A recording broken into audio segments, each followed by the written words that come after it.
Good evening, I'm Jim Lara. On the NewsHour tonight, wins, dropouts, and endorsements in the Republican presidential race. Kwame Holman reports, prominent Republicans Vin Weber, Bill Bennett, Malcolm Wallop, and Gary Bauer react. Mark Shields, Paul Gigot, and Bill Kristol analyze. And finally, a Roger Rosenblatt essay about the value of art. It all follows our summary of the news this Wednesday. Major funding for the NewsHour with Jim Lara has been provided by the Archer Daniels Midland Company, ADM, supermarket to the world. And by New York Life, yet another example of New York Life's wise investment philosophy. And by the Corporation for Public Broadcasting, and by the annual financial support from viewers like you. This was a busy day in the Republican presidential race. Bob Dole's 8-state sweep of yesterday's primaries led to 2 candidate dropouts. Lamar Alexander, speaking in Nashville, threw his support to Dole. So did Indiana Senator Richard Lugar, who made his withdrawal announcement at the Capitol in Washington. Pat Buchanan and Steve Forbes vowed to stay in the race. Forbes was endorsed today by former Housing Secretary and Congressman Jack Kemp, an advocate of Forbes' flat tax policy. Dole matched that with an endorsement from Texas Governor George W. Bush and encouraging words from his father, the former president. Texas is one of the states with a primary next week on what is called Super Tuesday. We'll have much more on the Republican race right after this news summary. In Congress today, the House passed the bill that tightens sanctions against Cuba. The vote was 336 to 86. In debate, opponents said the bill would further isolate Cuba. Supporters said the bill would hasten the end of the Castro regime. I think this bill that is before us is a huge mistake, and I believe that for several reasons. First of all, as a matter of policy, it picks isolation over engagement. And by increasing Cuba's isolation and by squeezing the Cuban people, the conference report risks a violent upheaval in Cuba and increases the risk of a massive flow of refugees. The way you deal with Fidel Castro, since he's on his last legs, is don't let him have the hard dollars that he needs to stay in power. And that's what this bill does. This bill will force him from power. I really believe that in the next 2 or 3 years. The Senate passed the bill yesterday, and President Clinton said he would sign it. His opposition changed to support after the Cuban shoot-down of 2 civilian airplanes 2 weeks ago. The Senate today debated a Republican plan to extend the Whitewater investigation. Funding for the Senate's Whitewater Committee expired last Thursday. The proposal would provide $600,000 for it to continue. A full Senate vote is expected next week. At the White House, retired Army General Barry McCaffrey was sworn in today as the new drug czar. The job is a cabinet-level appointment. Supreme Court Justice Ruth Bader Ginsburg officiated at the White House ceremony. President Clinton told McCaffrey he wanted to shift $250 million from the Pentagon budget to the anti-drug effort. The State Department released its annual report on human rights today. It cited China, Russia, Mexico, and Saudi Arabia among states that continued abuses in 1995. On China, the report said economic growth and increased trade did not bring greater respect for human rights. Assistant Secretary of State John Shattuck was asked if U.S. policy should be reconsidered. We do not believe that a strategy of isolating China is likely to enhance the human rights of Chinese citizens. Quite to the contrary. Broad engagement, not only at the governmental level, but at the private level, and support for that engagement is very important, while at the same time making very clear that human rights abuses continue. The most repressive periods in recent Chinese history have occurred in times of international isolation. And so isolation is by no means the answer to the problem of human rights abuse. The State Department report said abuses decreased significantly in Turkey and Israel. On the Israeli bombing story today, Palestinian President Yasser Arafat approved a life sentence of hard labor for a man connected with the attacks. The 21-year-old terrorist was convicted last night by a Palestinian court. He admitted recruiting 3 of the suicide bombers responsible for 4 explosions in Israel during the past 2 weeks. 57 people have been killed. The Muslim militant group Hamas has claimed responsibility. Lawyer F. Lee Bailey went to jail for contempt of court today. He could serve up to 6 months for failing to produce $25 million in stocks The securities were to be turned over to the government by a client convicted of drug dealing. A U.S. district judge had given Bailey until 5 p.m. today to come up with the assets. Bailey will serve his time in a Florida prison. And that's it for the news summary tonight. Now it's on to today's shakedown in the Republican presidential race and a Roger Rosenblatt essay.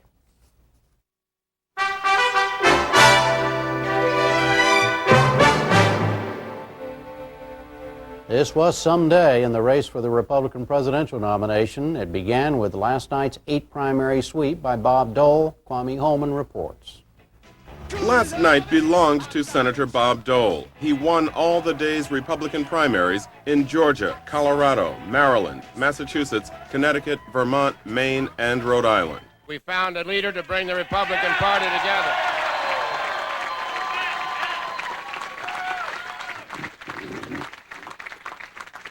And pretty soon we're going to unite to achieve one purpose. That's to defeat Bill Clinton November 1996. That's our purpose. And this morning, Dole sought to keep the momentum going, traveling to Texas to pick up the backing of the state's popular governor, George W. Bush, son of the former president. Being a good president requires strong character, integrity, and will. To change America, we must change presidents. Senator Dole, we need your integrity and character in our White House. And I am proud to be able to do anything I can to help you achieve the presidency of the United States. The senator from Kansas won 199 delegates yesterday, boosting his delegate total to a commanding 290, approaching 1/3 of the 996 needed to win the Republican presidential nomination. Dole's nearest rivals are businessman Steve Forbes with 72 delegates and political commentator Pat Buchanan in 3rd place with 62. In Texas, Dole made an appeal for unity among Republican voters in the upcoming primaries. I believe we have an obligation in our party to reach out to people, become the majority party for the right reason. Because we have a heart, because we're sensitive, because we have ideas, because we have an agenda, and because we're concerned about the future. And the future's right over here. This is what the election's all about, on my left. It's all about these children. It's all about their opportunities. Will there be jobs available? What kind of opportunities will they have when they're 17, 18, 25 years of age? And it's going to depend on the leadership we have as we go into the next century. And let me just say how truly excited, immensely excited and gratified I am that this extraordinary figure is now on board. It's really, as they say, not only made my day, but really made the week, the month. It is very, very exciting. Jack Kemp. Thank you, sir. Steve Forbes unveiled a big endorsement of his own today in Albany, New York, 24 hours before that state holds its primary. It came from 1988 presidential candidate and influential Republican Party leader Jack Kemp. I'm for Steve. I'm not against anybody else. I am for the one candidate who is a candidate of inclusion, optimism, the 21st century, who understands that we've got to grow this economy, we've got to create more jobs, and once again make America an enterprise zone from sea to shining sea.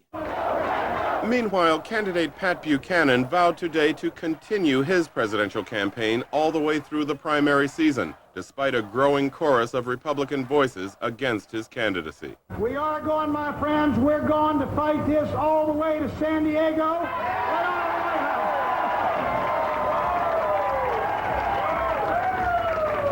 You know, they ask me, say, how long are you going to fight?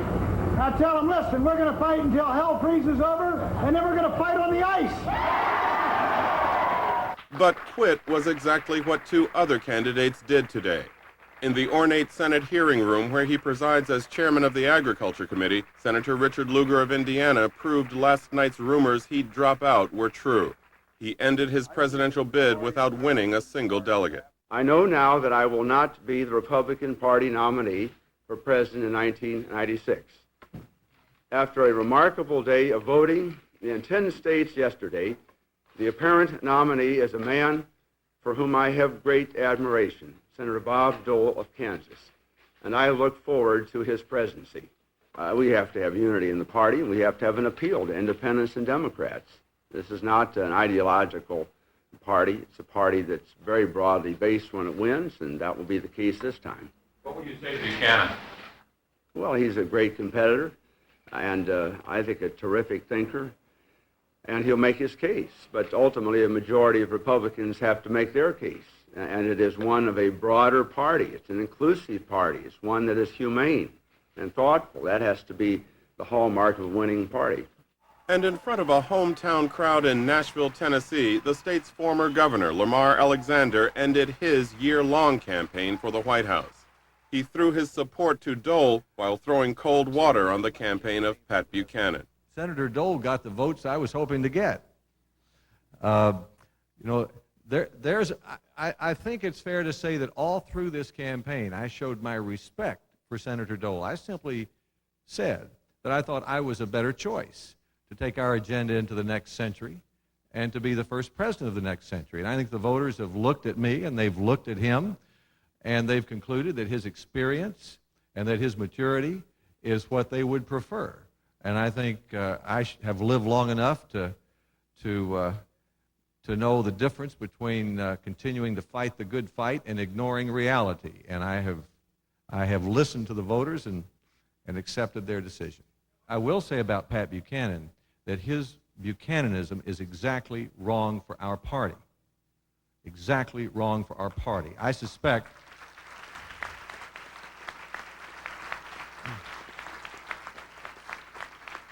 I want my comments today to be of a positive nature about Senator Dole, but I suspect one reason why Senator Dole won so strongly in South Carolina and in yesterday was that people saw in him a reliable way to express their opposition to Buchananism.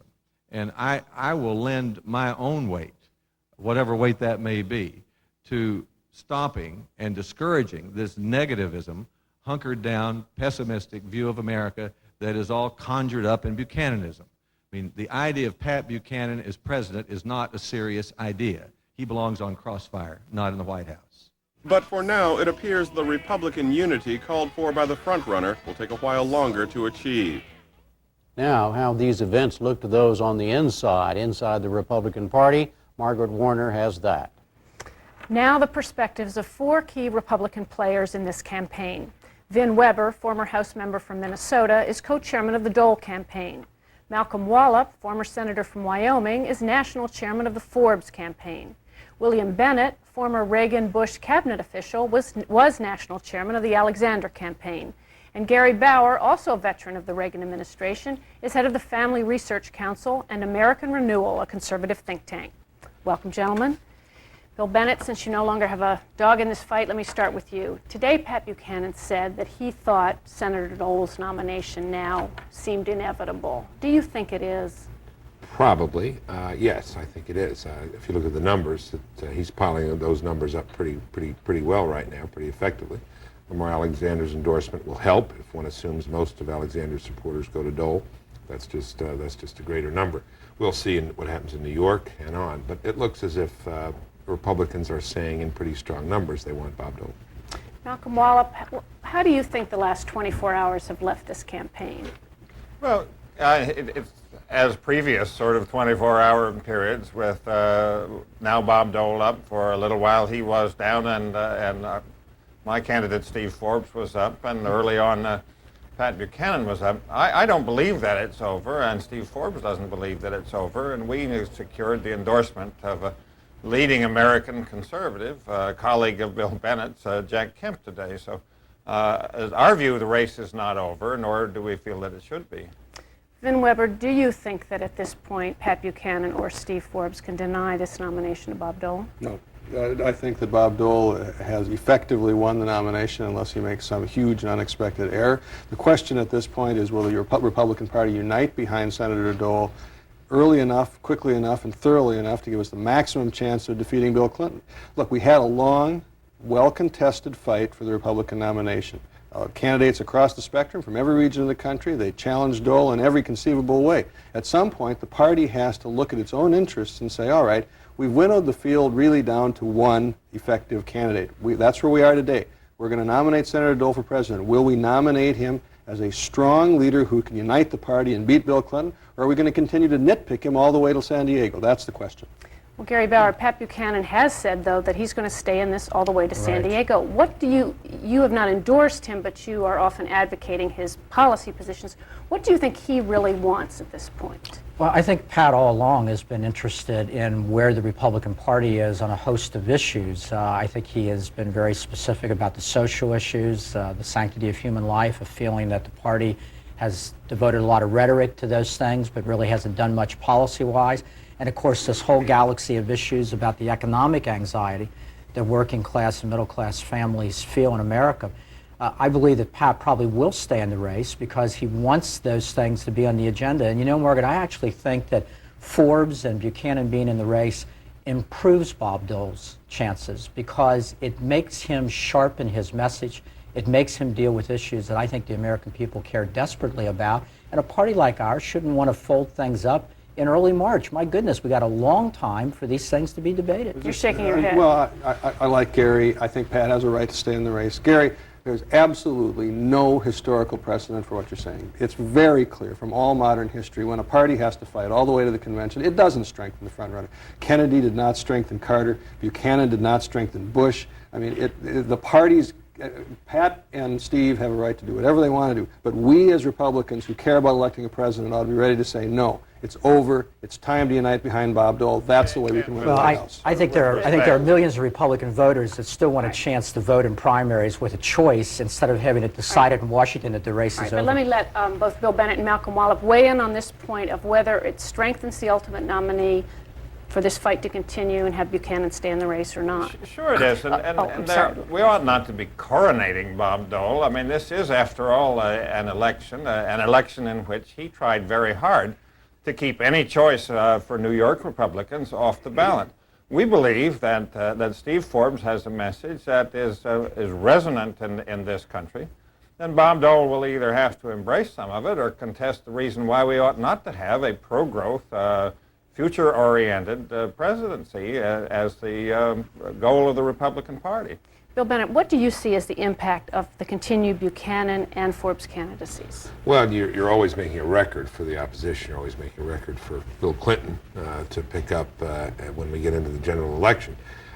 Pat Buchanan has been, I think, quite good in saying he will support the nominee of the party. It now looks as if Bob Dole is the nominee of the party, and Pat Buchanan admits that. Will Pat Buchanan stop talking about Bob Dole as the bellhop of the business roundtable and these other things? If we hear that on and on for weeks and weeks, months and months, I don't think it'll help. I mean, Pat Buchanan, whatever I think of his views, and I'm quite critical of his views, is a very effective puncher. He punches, he draws blood. He drew blood from George Bush, and he can draw blood from Bob Dole. And he needs to think about the implications of his actions. Again, he has every right to stay in. But would you want a docile Pat Buchanan in this race who wasn't punching away?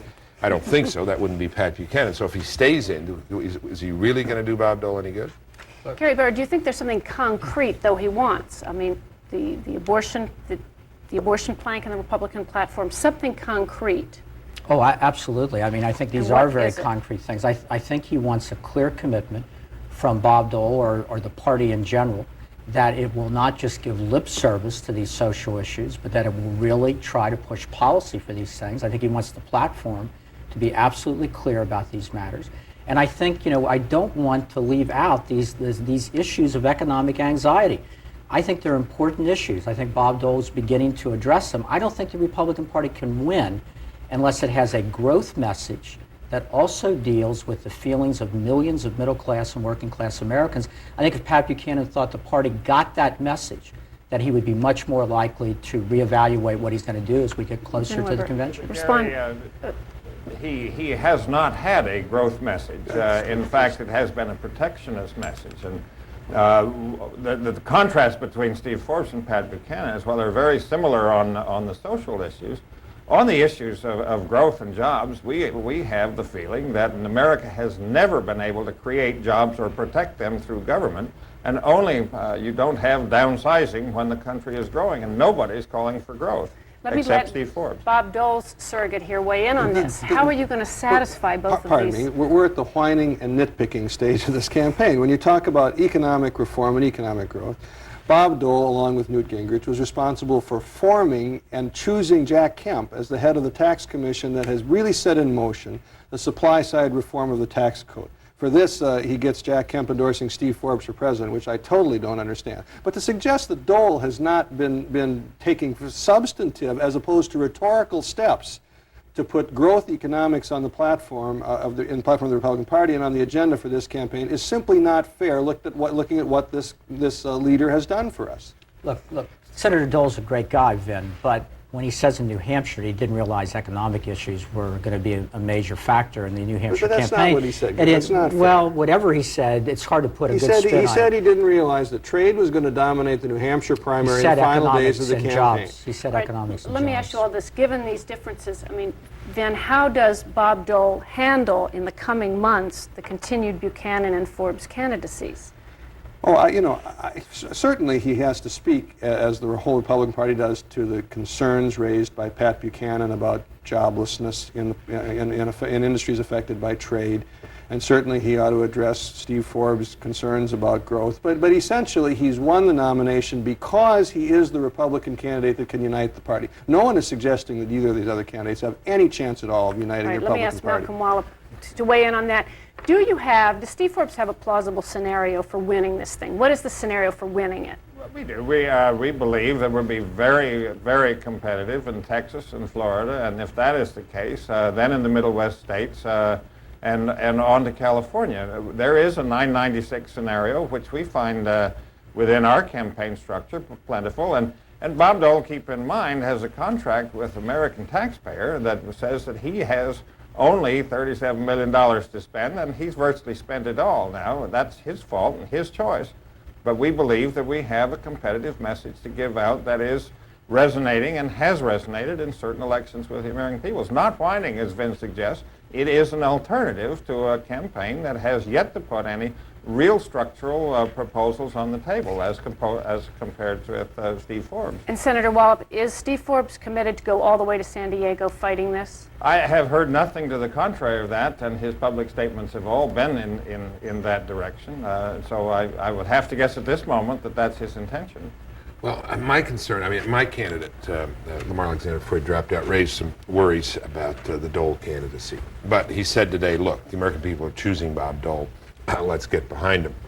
The question now is how people spend their time. I think you can make a very good case. Instead of Bob Dole having to fight rearguard actions and side actions, it would be very good for a lot of us, including Gary Bauer and Malcolm Wallop, all of us to get together and start to think about how we beat Bill Clinton. And I think there is some concern among Republicans, genuinely, honestly, about Bob Dole's candidacy against Bill Clinton. Bob Dole in a debate.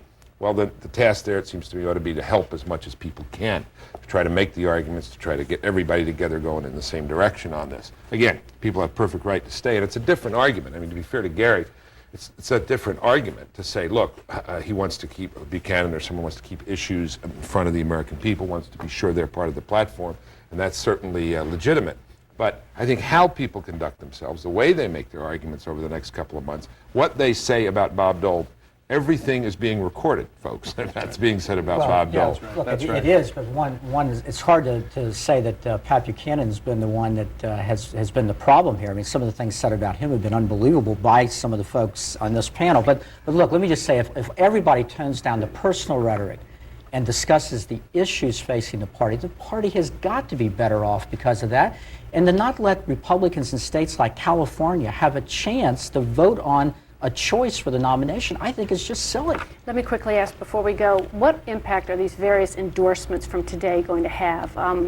Bill Bennett, how about the Kemp endorsement and the Alexander and Lugar endorsements? Do voters really follow figures like this? Well, some do. I think a lot of the Alexander voters will get behind Dole. The Kemp endorsement, I don't know. Obviously, pleasing to Forbes, I'm still sorting this one out, so I don't know what to say. What do you think these endorsements mean? I think Lugar and Alexander have made the logical case. It's time to get behind Senator Dole. I don't understand that. I have to say, Jack Kemp, who is my dear friend, as he is all of us, referenced David Donald's book on Lincoln today in endorsing Forbes. That's a misuse of Lincoln. If you read that book, the person that he described as Lincoln is much closer to Bob Dole, an experienced politician, a very skillful coalition builder, very concerned about party politics, nothing of the outsider trashing all the party leadership in the course of things. It was just a mistake on Jack's part, but it's not going to have any impact. But let me ask you this. Jack Kemp did say today that he was not going to endorse until Dole campaign sent in surrogates into New York to criticize the flat tax. Do you think that was a mistake? Yeah, sure. Of course it was a mistake. I mean, you know, essentially, I'll just come back to it. Essentially, we've had the real hard-fought contests in the Republican primary fight. I wasn't sure a few weeks ago if Bob Dole was going to win the nomination, or if Pat Buchanan was going to surge, or Forbes take off, or Lamar Alexander come from behind. But now we know the answer to that question. And the question really facing the Republican Party is, are we going to help elect Bob Dole president, or aren't we? Malcolm Wallop, do you think you're going to, can you count on getting a sizable number of the Alexander and Lugar supporters? Well, we certainly want to attract them, and we want to attract Buchanan voters as well. But let me just correct Vin. Lincoln did not come to Washington knowing anybody in Washington or even the positions in the cabinet. He had been nowhere in the country, nowhere abroad. That's not the point. The point is that the Republican Party cannot help but benefit by a thorough debate of where it goes. I have no worry about us getting behind the candidate in the end. And Bill Clinton is going to do with his money what Vin is worried about Republicans doing by contesting Republican ideas. Bill Clinton will shoot at Bob Dole if he's the nominee and everybody drops out from now to San Diego, and there'll be no way for Dole to shoot back. Margaret, on your endorsement question, I think the endorsement game is the politics of the past. I think America is in such turmoil politically these days that whether somebody's endorsed a candidate or not means very little. People are looking for ideas, they're looking for a vision for the future, and ultimately the candidate that does that is going to win. Vin Weber, quick prediction tomorrow in the New York primary. It's going to be a big win for Bob Dole. How big? I would say I think he'll beat the combined vote of Buchanan and Forbes, I think. And Malcolm Wallop? I don't believe that to be the case. I think that Forbes may be a strong second, keeping in mind that it's been very difficult for Forbes voters to find their people on the ballot. The hierarchical structure of Republicans in New York having seen fit to try to keep any competition off the ballot. Senator, thanks. I'm sorry. We'll have to leave it there, but thank you all very much. We'll be back.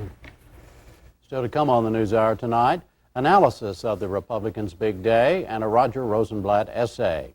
But first, this is Pledge Week on public television. We're taking a short break now so your public television station can ask for your support. That support helps keep programs like this on the air. Hi, I'm Peggy Joyce. The NewsHour was created because public television was convinced that there was an audience for something more than 60-second news bites. And learning more is the reason so many OPB viewers rely on the NewsHour to fill in the gaps left by the network news shows. It's a different approach to the news, making complex issues intelligible by expanding the time devoted to exploring them. Well, here's an exciting way for your membership dollars to go even farther when you support OPB. A special group of current OPB members have made contributions above and beyond their regular membership. And for the next 10 minutes, the OPB Partner Member Challenge Fund will match your contribution dollar for dollar, up to $1,000. OPB thanks these current members who challenge you to become a member of OPB starting now. Okay, the challenge is on, the clock is running, and we want to hear from you. Won't you take some time to call us and let us know that the NewsHour has earned your support? All we need is one pledge, yours. The numbers are simple. Remember, if you're calling from Portland, the number is 245-2345. Anywhere else in our viewing area, all of Oregon and Southwest Washington, give us a call on the toll-free number 1-800-245-2346.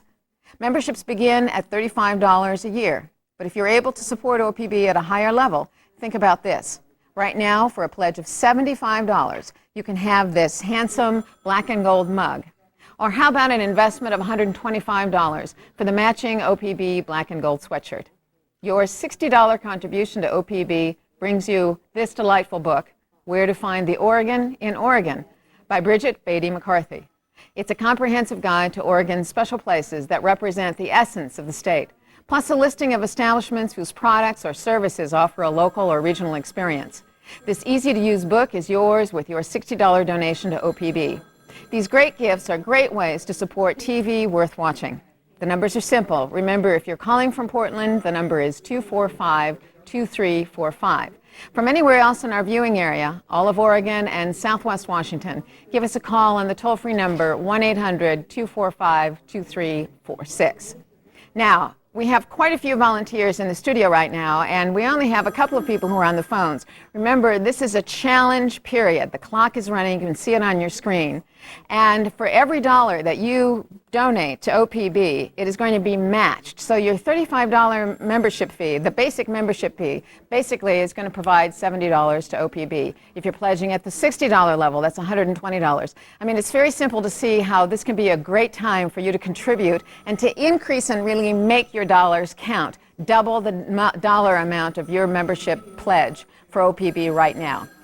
So besides the programs, membership in OPB offers tangible benefits as well. As a member, you'll receive a year's subscription to Oregon Focus. That's our magazine and program guide. And an OPB member card. That's a ticket to VIP discounts at museums and cultural events around the region. You know, a program like the NewsHour is a monument to how good television can be when it's used as a tool to encourage thought and expand understanding. If you feel the same way, well, this is your chance to let us know. So give us a call, 245-2345 in Portland. Elsewhere in Oregon, Southwest Washington, wherever you're watching, give us a call on the toll-free line, 1-800-245-2346.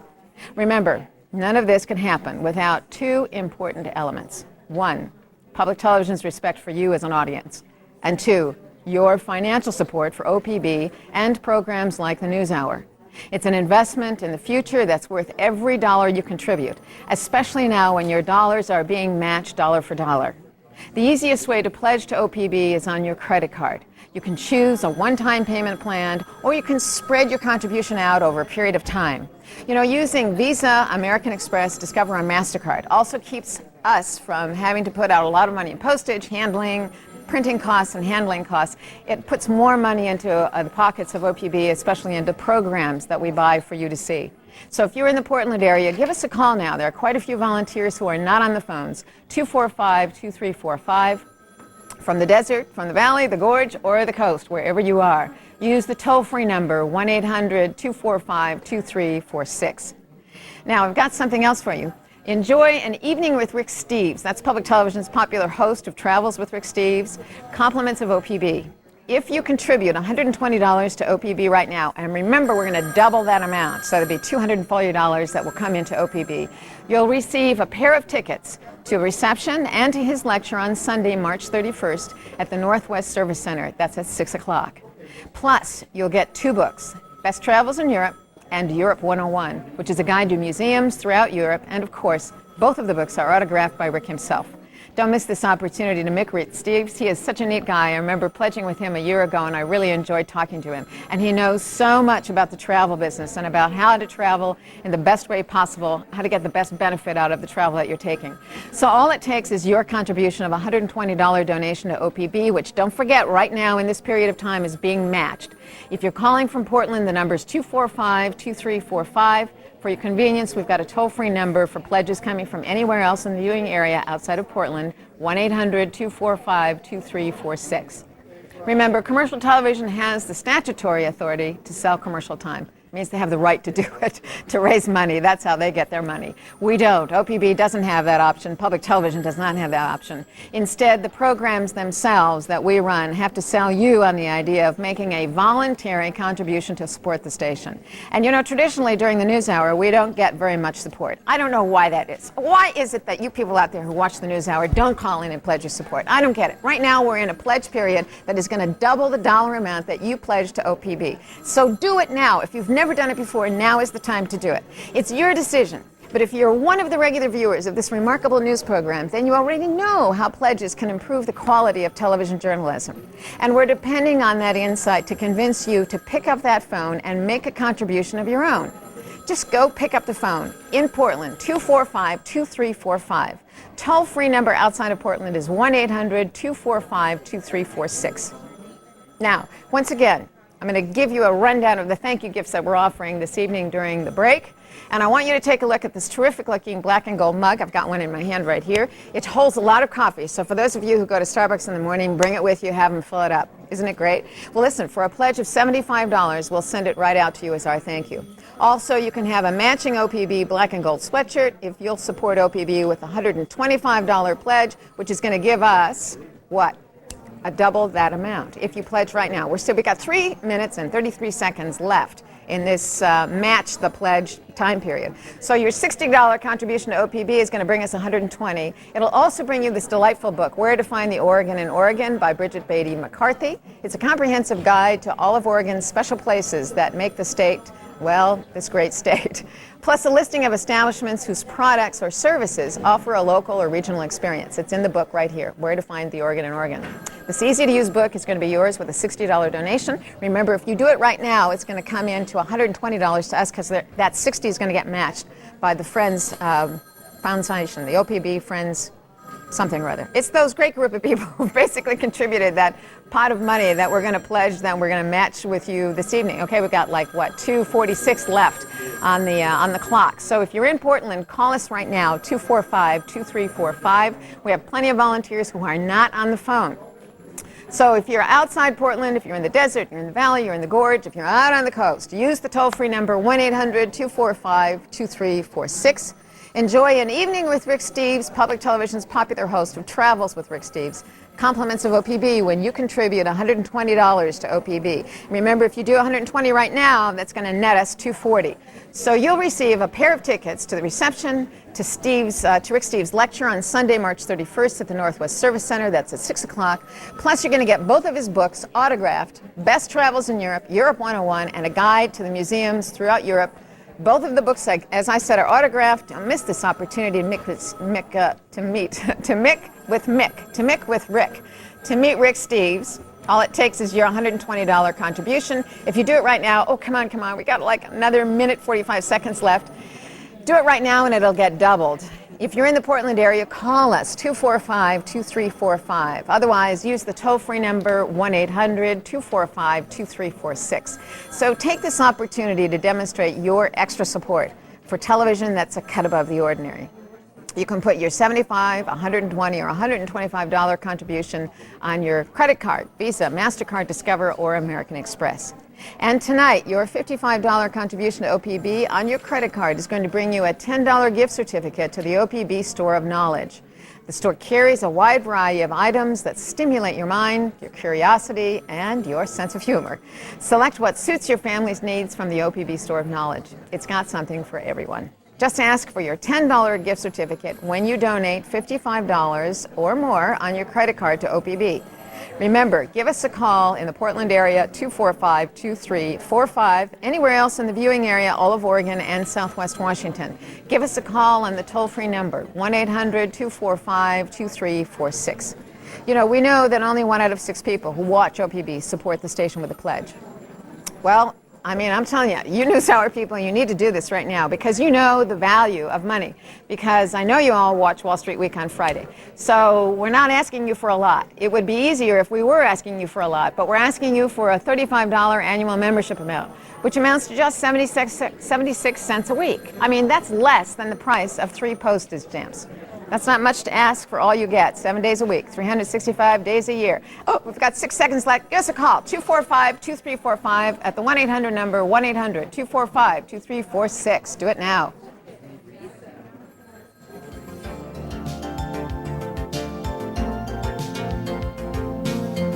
You can mail your contribution to Oregon Public Broadcasting, P.O. Box 4373, Portland, Oregon 97208.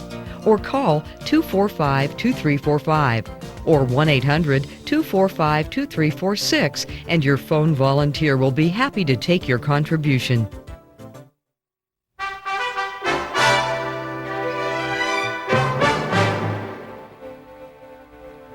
Now we return to the events of the last 24 hours within the Republican presidential race and to some analysis by Shields and Gigot. Syndicated columnist Mark Shields, Wall Street Journal columnist Paul Gigot, joined tonight by William Crystal, editor and publisher of the Weekly Standard, a conservative magazine.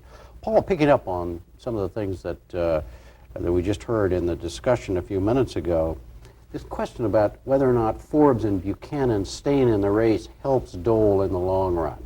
Yes or no? I guess it depends on how long the long run is, Jim. I mean, if they continue to hit him from the flanks all the way to San Diego, I think that there's a problem. No question about it, particularly if it moves Dole in the wrong direction on some issues. I think that if, for example, the Forbes candidacy would help Bob Dole to forge a genuine economic message, one aimed at the concerns that Pat Buchanan raised about middle-class incomes, and going at an issue that President Clinton is weak on, potentially the economy, I think that would be useful. Otherwise, it could be a demolition derby. Demolition derby, that's of course what Ben Weber was saying, Bill Kristol, that if Pat Buchanan and Steve Forbes continue to beat up daily on Bob Dole, that his position is that could not be helpful. How do you feel about that? I'm not sure it does very much damage. If Bob Dole wins Tuesday after Tuesday for the next 6 weeks, they can beat up on him all they want. I don't know the voters are going to pay much attention, and if they got out, I don't know that would help Bob Dole that much. It seems to me Bob Dole has to make himself a better candidate. He has to do a better job of articulating what he would do as president, all the familiar complaints that Republicans make about Bob Dole, but his fate's in his own hand, and I actually don't think it makes much difference what others now say about him. I think his performance now is key. It's a matter of pure politics. If he continues to beat these guys at the polls Tuesday after Tuesday, Mark, that helps him too then. Tuesday night at the fights, another victory for Bob Dole, another notch on the gun. Worked for Michael Dukakis in 1988 as he was beating Jesse Jackson every Tuesday, state after state, decisive margins. Led him into Atlanta convention in 1988 with a 16-point lead over Vice President Bush. Jim, this race, I would say that the case can be made very strongly that Bob Dole would be well served by both Pat Buchanan and Steve Forbes staying in the race for the very simple reason.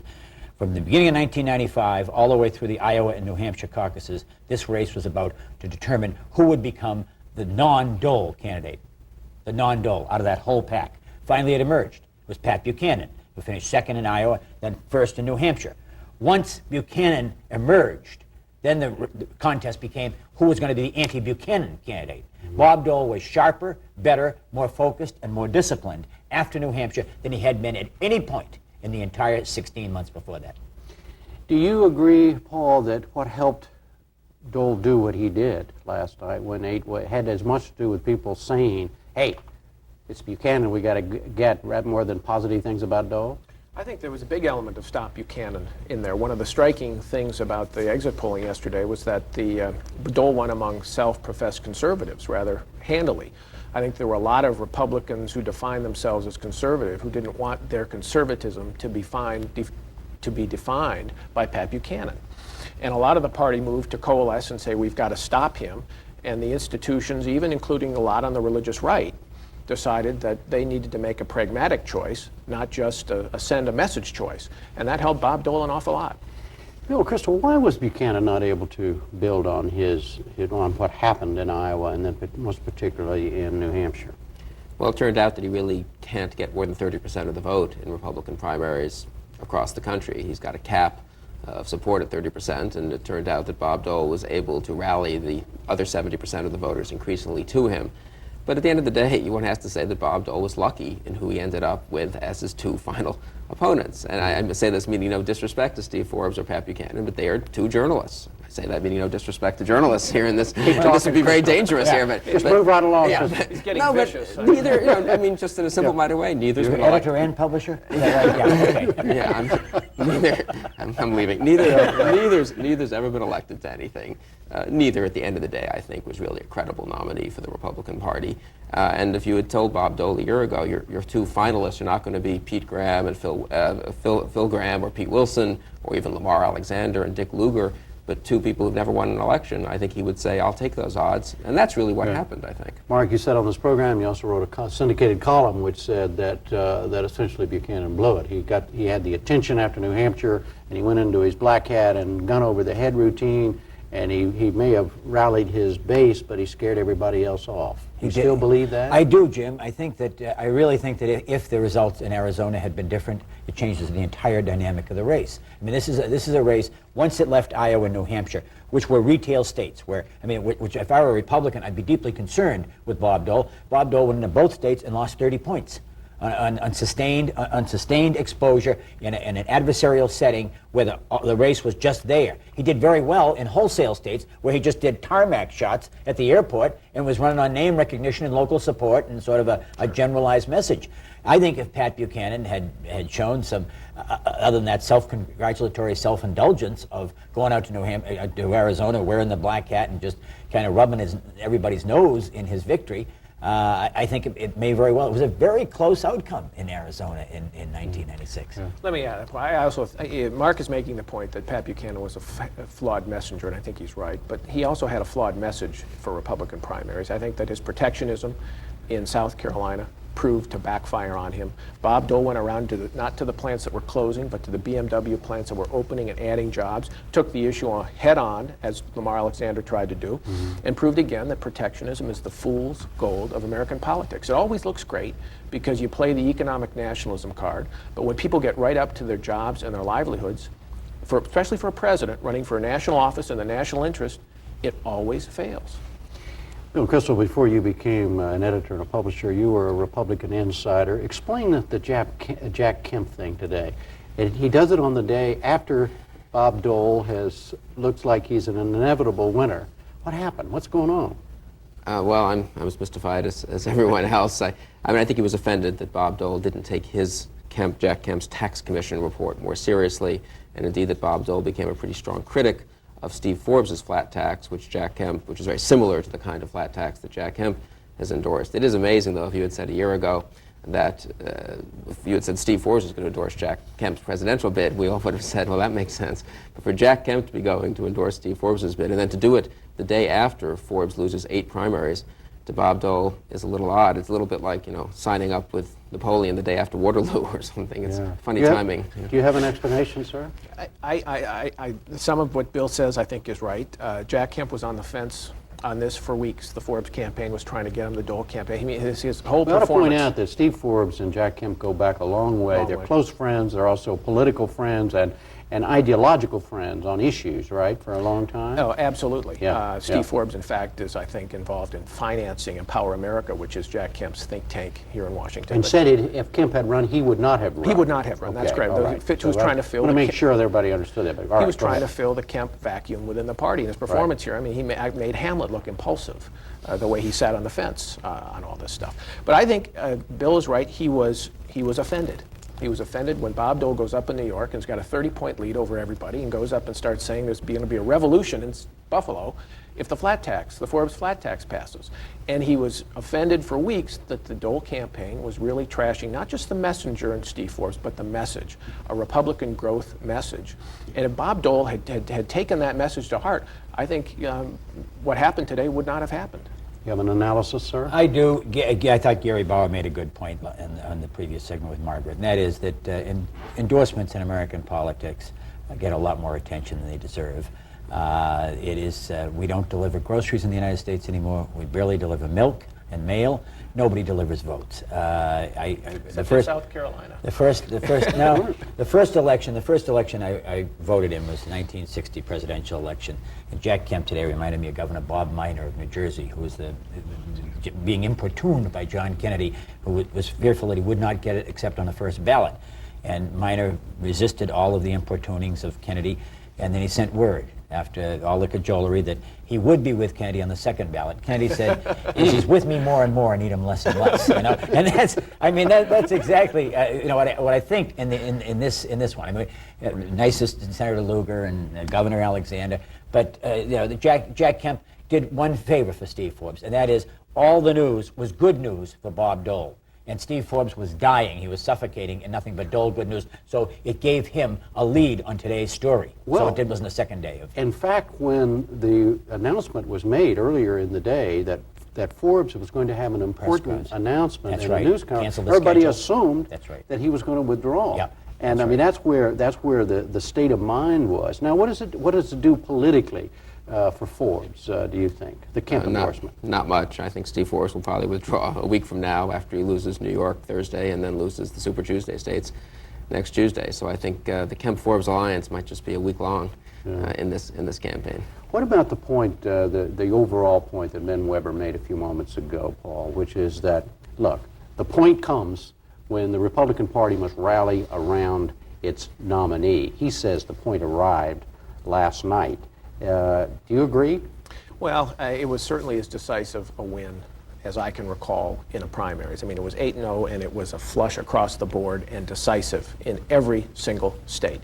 Unless one of these two men can come back and invoke one of the largest cases of buyer's remorse that I've ever seen in the next couple of weeks, then I think the case becomes very, very weak for I want to staying. see the magic and the power of Pat Buchanan. Pat Buchanan's candidacy has led my good friend Paul to discover previously unnoticed virtues in Bob Dole. It's really remarkable. I mean, now Dole belongs on Mount Rushmore. We're learning because he was the guy. When did I say that? Because he's the guy he was not Buchanan. Mark's found all these virtues in Pat Buchanan. It's charming. You know? I think endorsements don't matter. Endorsements don't matter much, but I think the Shields endorsement of Buchanan could still make a difference in those Super Tuesday states. Pat Buchanan did for the Republicans in 1996 was what Paul Tsongas did for the Democrats in 1992 when he talked about balanced budget, and that is he gave them a chance to talk to a constituency that they hadn't been able to talk to. And Republicans, since Ronald Reagan, have not been able to talk to blue-collar workers.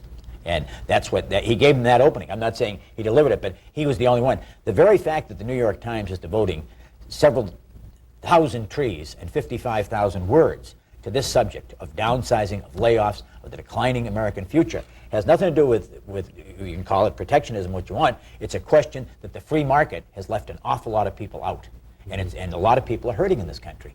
One of many people we have not discussed thus far was Lamar Alexander. Bill Kristol, what happened? Why didn't he catch on? Well, he never quite got over the hump as the alternative to Dole. I think, in fact, if 5,000 votes had gone differently in New Hampshire, if he had run second in New Hampshire and Dole had been third, he would really have had a chance then to say, Dole's unbelievably weak. We can't nominate Buchanan. I'm the alternative to Buchanan. He ran third in New Hampshire. Having run third in Iowa, he just was never able to beat Dole anywhere. And then the speeded up process, by the time it was a week later, he had already won fourth in other states, and he was pretty much finished. We're talking about 2,000, 4,000 votes in some of these states. It was a very close run thing, and Lamar Alexander came closer than a lot of people ever thought he would. But I also think he suffered a little bit from the Republican reaction to Bill Clinton, because they saw in Lamar Alexander, and many Republicans did, an authenticity problem, running as the outsider when he'd been such an insider for so long. Another Southern governor who's very good on his feet, who we really don't know who he is, and I think that hurt him when he was trying to dislodge Bob Dole as the anti-Buchanan candidate. Also, Republicans like coats and ties, and not those plaid shirts. That's a Democratic. That's Democratic. The red shirts. Okay. Well, gentlemen, thank you very much, all three.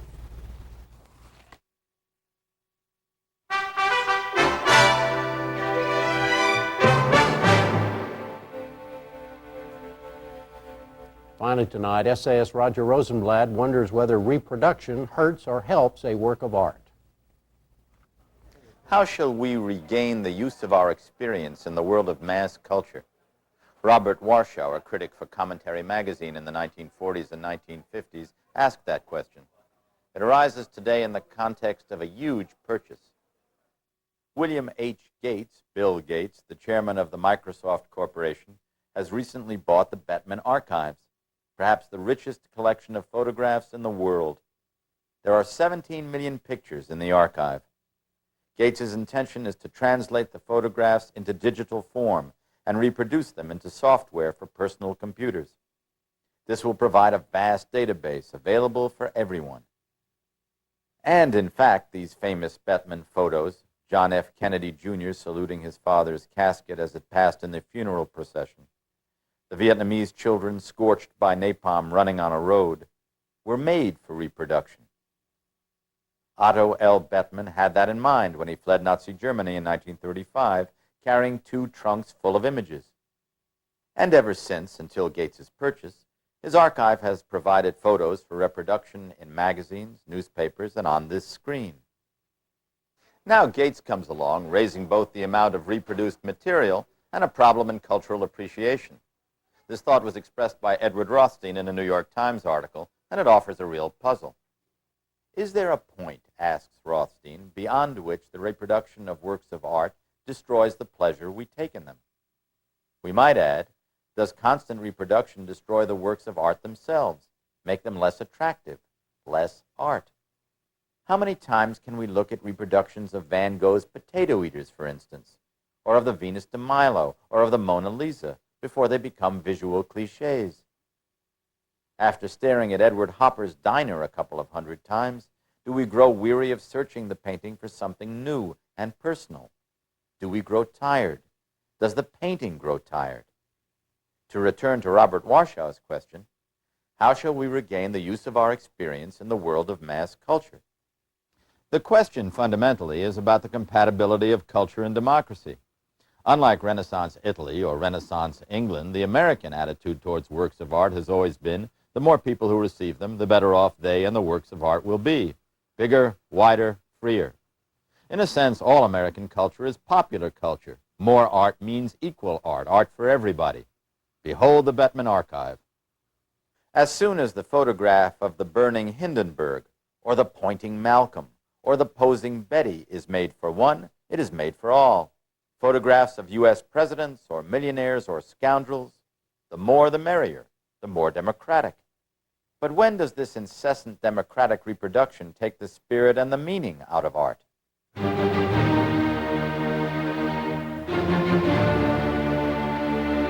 When does Beethoven's Fifth, repeated for the 1,000,005th time, begin to sound like a jingle? Mozart, who once had the reputation of a secret genius, now plays the backup music for ads and movies. Hamlet is old hat. And finally tonight, a local 911 hero gets sidetracked on his way to pick up a special award. 6-year-old Tyler Harper was due to receive an award tonight, but Mother Nature got in the way. A tree fell on his house right before tonight's ceremony. Tyler arrived a little late, but was quick to explain his absence. Because we had our house broke.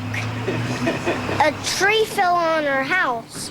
There you go, Tyler. Once inside the Camas Foursquare Church, Tyler received an award from the city for an excellent response in an emergency situation. 2 weeks ago, Tyler's mother had a seizure and Tyler called 911.